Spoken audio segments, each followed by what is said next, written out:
From wearing a shiesty and threatening merciless retaliation on his foes to only working 16 hours a week, this is how one man's very strange behaviour has led to the destruction of his business's reputation and maybe even the business itself. This is Shane. He owns ProCheck Automotive, a successful business in Caloundra, Queensland, and on the 2nd of July, he placed an order from the Skyline Shed.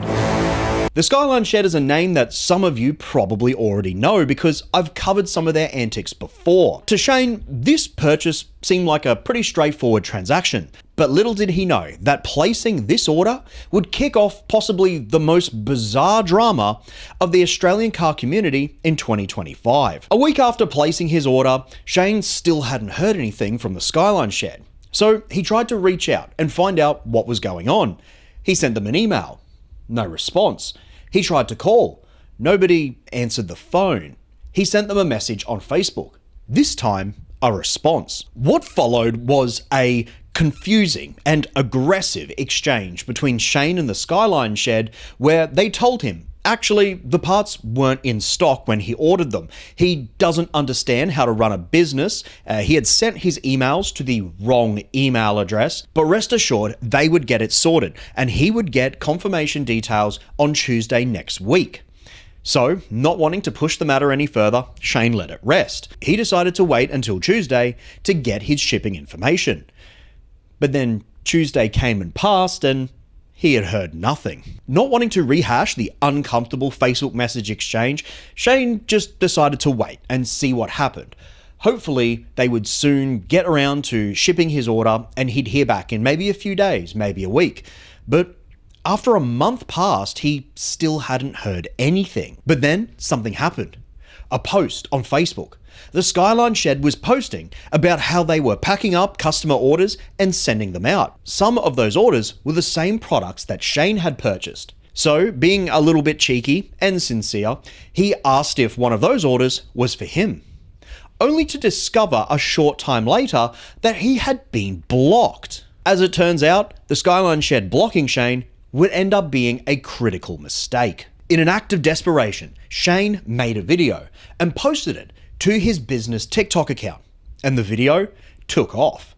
In less than 24 hours, it had 137,000 views and hundreds of comments from the community, with commenters pointing out that despite the Skyline Shed claiming to be extremely busy, their opening hours only totaled to 16 hours a week, basically a part-time job, which was very strange for a business that works on retail. Others pointed out that the store's location in Mount Druitt should have been a dead giveaway that he was going to have problems. And a few others said they were local and would be more than happy to drive to the store and pick Shane's order up for him in person and then just send it themselves. Shane's video had made a spark, but it was what the Skyline Shed would do next that would light the fuse that blew this whole situation up in their face. After the massive attention Shane's TikTok video got, the owner of the Skyline Shed decided to hit back.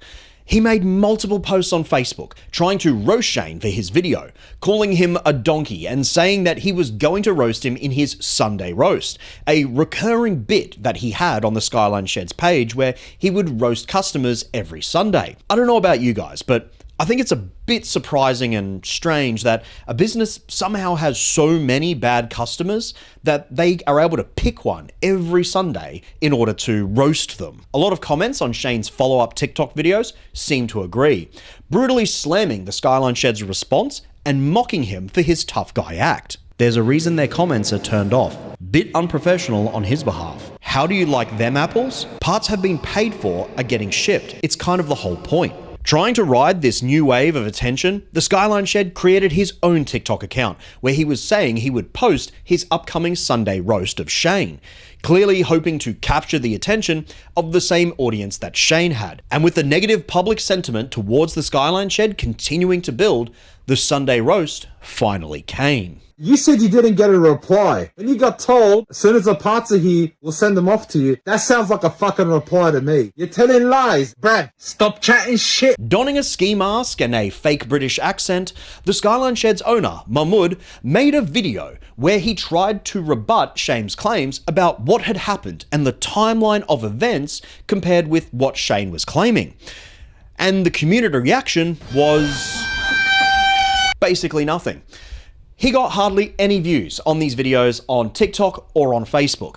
In fact, the most attention that these videos got was from Shane responding to them and systematically destroying every claim that Mahmoud had made against him. And the comments on Shane's response videos were just as brutal, pointing out the absurdity of trying to claim you're extremely busy, but somehow having the time to get dressed up in a little costume, put on a fake accent, record and then edit videos, all just to try and roast a customer that you have failed to send the parts to. Also, the tough guy act wasn't really working when the Skyline Shed limits comments on all their Facebook posts. He claims he's not a dropshipper, then continues to explain once you have placed your order, he places an order for your order. If anyone's looking for a way to run their business into the ground, then hit up the Skyline Shed. The time he took out of his day to roast you, he could have actually sent the part. If only he put this much effort into his customers' orders. People weren't just mad about how the Skyline Shed was handling this drama.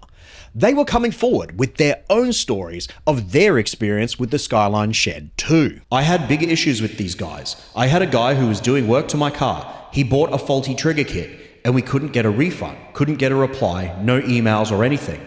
He ended up blocking my mechanic and I still haven't heard anything for around 8 months. I bought a harmonic balancer from these guys a couple years back, and when it came, it was damaged. I sent photos to him and he said that it's not his fault. He never ended up coming to a solution, $600 down the drain. Done the same to me, took forever. I gather he's lazy, but eventually I got the parts.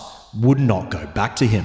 Deeply concerning considering I ordered an Athena head gasket from them on the 18th of July with no updates.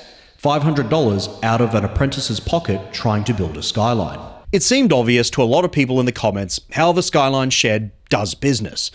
Take orders from customers, drag his feet actually getting orders out the door, and then when customers complain, he bullies and shames them on Facebook to scare them and silence them. Then he acts like he's the victim and he's done nothing wrong, especially when he doesn't have a leg to stand on and is clearly the one in the wrong. Despite pretending it's never his fault, people weren't buying it, and by it, I mean products from him. Myself and a few mates are finally getting around to finishing our R31s off and buy a bunch of parts. We have lists totaling around 40k of stuff we need. Was going to use him for parts, then saw the way he treats customers and conducts his business, and are now going to avoid him. The car community had spoken.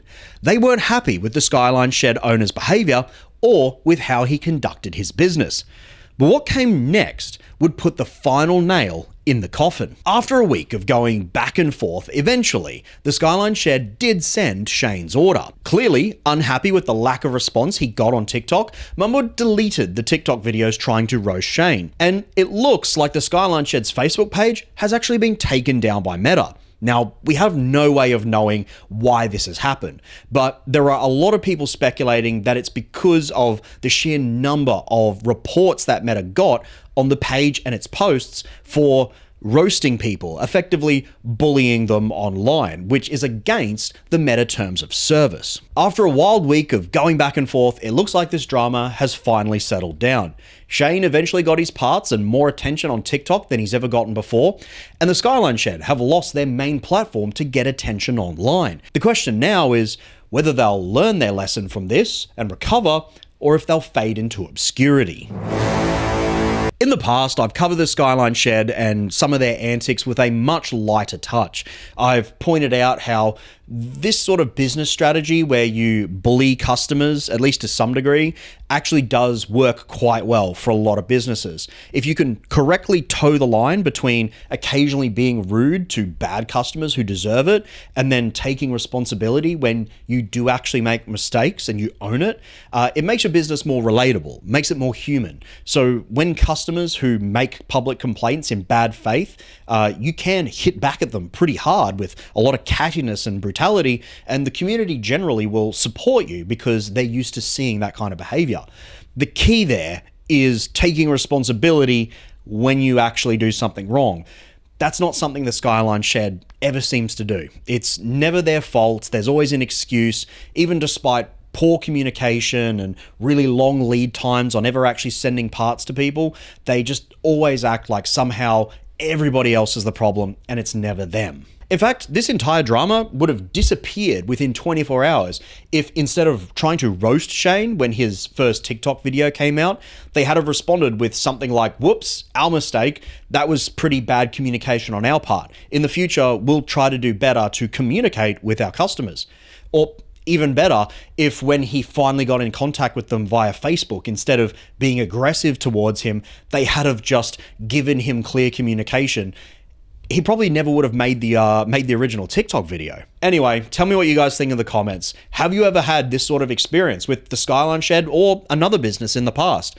And do you think this strategy actually works if, a business owner knows how to harness it properly? Anyway, I'll see you guys in the next video.